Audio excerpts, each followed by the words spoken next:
Hey,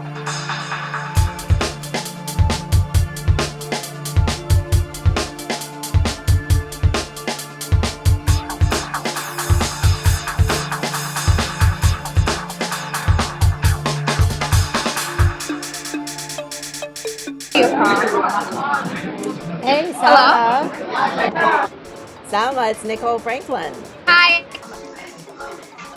Just 2 minutes ago, people were bringing cake at the cafe I'm hanging out in and singing the national anthem and just. Wow. Where are you from originally?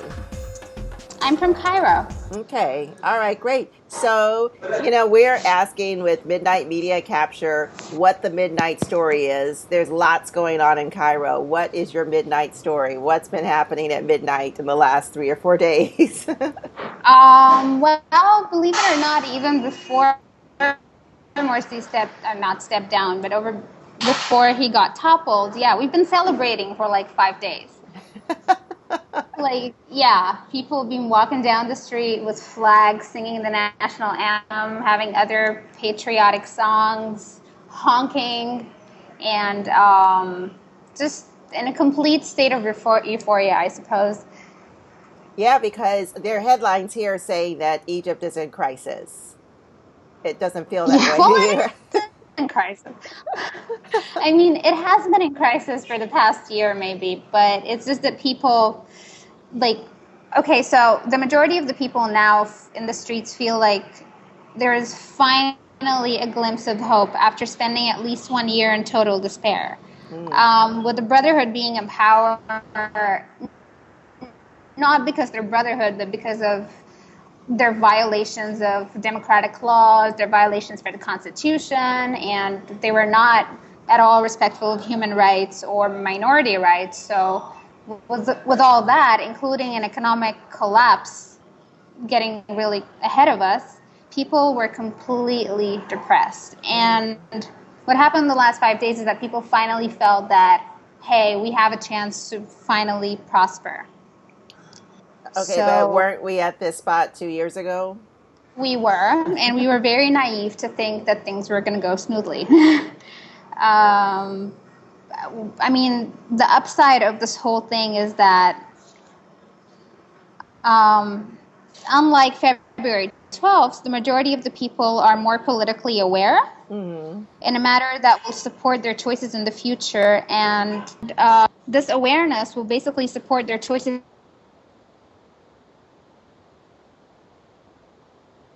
in the future without having their choices clouded by religious fake rhetoric. That's what's been happening for the past 2 years, and right now people are more, I guess, politically educated or aware, I suppose. Do you think the young people now your age are less? That's basically it. Do you think the young people your age are now less inclined to be driven religiously versus politically, or is it the same? Definitely less. Definitely less. Because it's more about the rights that you But guys again, have. yeah, you have to put in mind that before the 2011 revolution, people had no idea of what politics were, what it was human rights, what wasn't. What else? Like, they were more or less consumed. I'm sorry, it got interrupted because I'm talking to you to an area near Tahrir Square, so the reception sometimes gets lost. I'm so excited that you're near Tahrir Square. Now you know that I've been reading about women being sexually assaulted there. Yes. What are you seeing?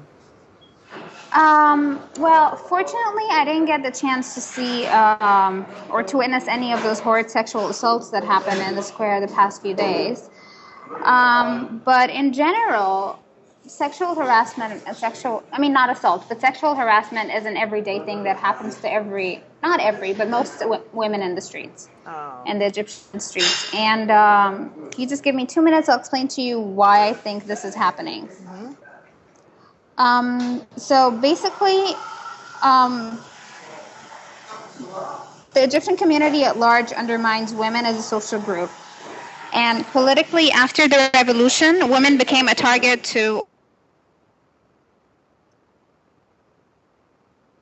old regime supporters and Islam Islamist groups because they're aware of women's strong presence in protests.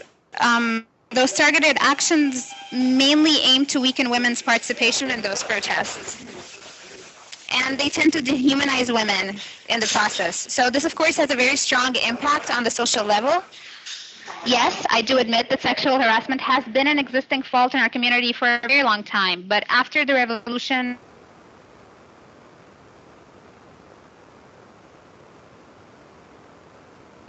and after it being encouraged by Islamist political groups, it became a fast-paced social phenomenon.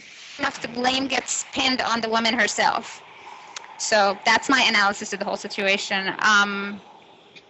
That's it. It's a way to knock you guys down politically so that we won't see any women leaders in the future, I think is the ultimate goal. But for now, it's just kind of a way Well, that's how it's been the past 2 years, but we cannot deny the fact that sexual harassment was in the Egyptian streets long before the revolution. It's just that for the past 2 years, it's been accelerating more. It's very sad, very sad. So do you think that there is a woman lined up to take over maybe sometime in the next 10 years?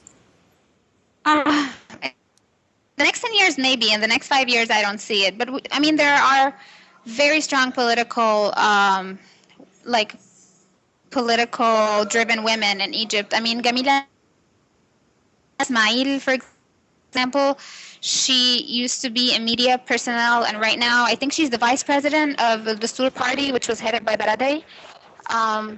Who else? There's Margaret Eiser as well. She's a prominent member in the Free Egyptian Party.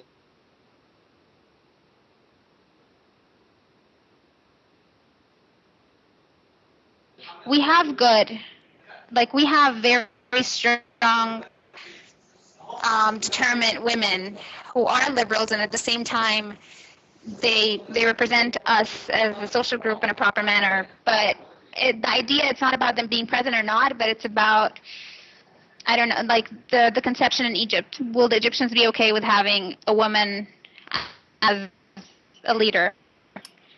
Yeah, I'm hoping that at least the majority of the women do too. I don't think they're ready for that.